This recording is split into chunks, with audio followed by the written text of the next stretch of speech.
At 70, I realized I was always the backup plan. It hit me one morning, pouring my second cup of coffee, standing in the quiet of my kitchen. My phone had just buzzed. Someone needed a ride. Someone else wanted a favor. I caught my own reflection in the window, and I saw a woman who had spent her whole life showing up for everyone but herself. And in that still moment, it became clear I was never the first choice. Not for love, not for plans, not even for my own time. I was always the backup plan. That realization stung. I won't lie, it broke something in me, but also stirred something. A question I couldn't ignore. What would happen if I finally made myself the priority? If this hits home, if any part of this feels familiar, go ahead and like this video. And subscribe for more ways to age with clarity, strength, and self-respect.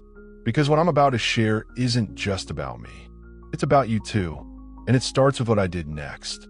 After that realization that I'd spent decades living like the understudy in my own life, I didn't go out and buy a treadmill or sign up for yoga.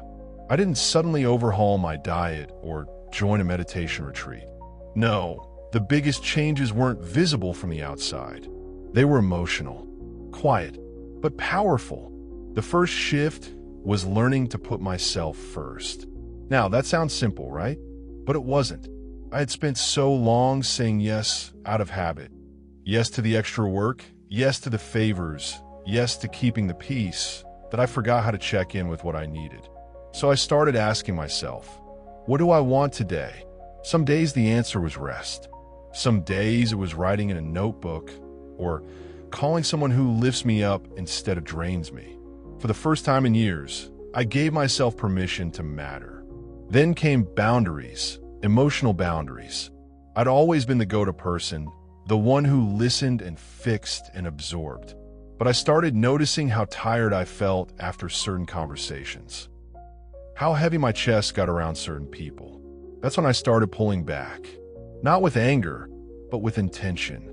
I realized not everyone deserves full access to my energy. And setting limits didn't make me cold, it made me healthy. It gave me space to breathe. The third change was learning to practice self-compassion. That one might have been the hardest. I carried a lot of guilt. Guilt for not doing more, for not being stronger, for not having it all figured out. I would replay old mistakes, hold on to regret like it was something I owed. But over time, I began to speak to myself the way I'd speak to a friend. Gently, honestly, with grace. I started letting myself off the hook, finally understanding that I had done the best I could with what I knew at the time. That alone gave me the peace I had been chasing for years. These weren't dramatic changes. I didn't announce them. I just started living them. And slowly, I began to feel different. Calmer, clearer, more grounded. And it all started with that single painful truth. At 70, I realized I was always the backup plan. But I wasn't going to let that be my story anymore. Looking back, it makes perfect sense why those small emotional changes made such a big difference. When you've spent your life putting everyone else first, it's like your spirit gets worn thin.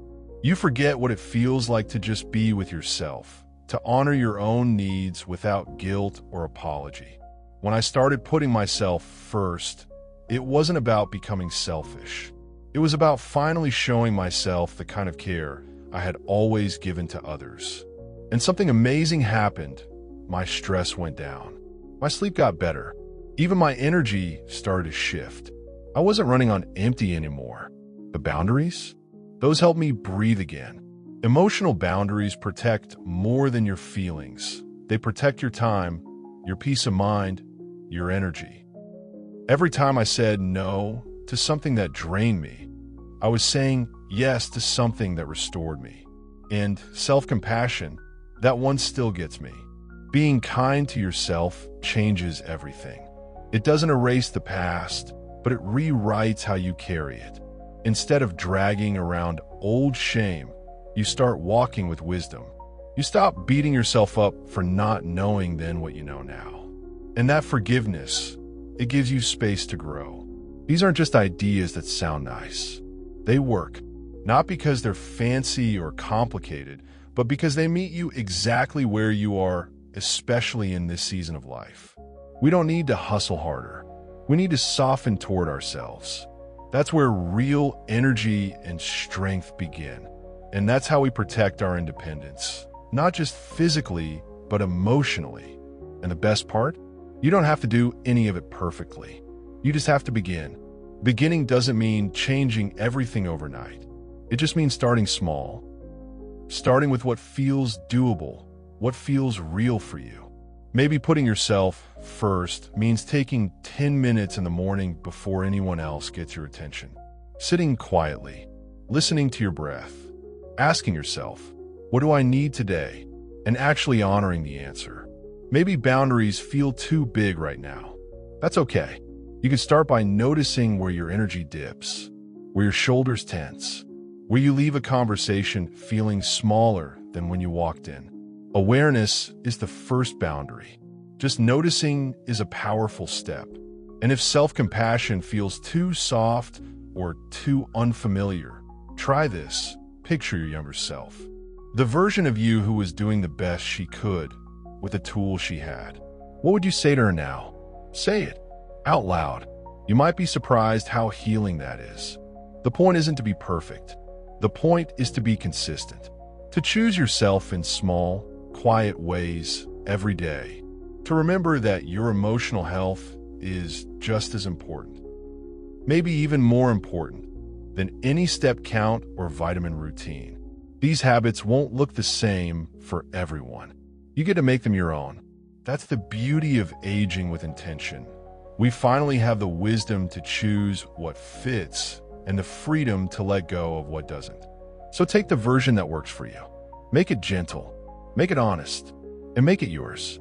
At 70, I realized I was always the backup plan. And for a long time, that truth hurt. It made me question everything, my choices, my relationships, even my worth. But once I stopped ignoring that pain and started listening to it, everything began to shift. Putting myself first gave me back my voice. Setting boundaries gave me back my peace. And learning self-compassion, that gave me back me. These weren't loud changes. No one clapped when I finally said no, or when I spent a day just doing what filled my soul. But I felt it. I felt stronger, lighter, more like the woman I was always meant to be. You don't need a big moment to start. Just one decision, one honest answer to the question, what do I need today? Try that today. Let it be small. Let it be yours. And let it be enough. Tomorrow, I'm sharing something deeply personal. What happened when I realized the people I called friends only stuck around while I was useful to them. It's called, I thought they were friends until I was no longer useful. And it changed how I see loyalty, boundaries, and myself. You've got this. And I've got more coming tomorrow.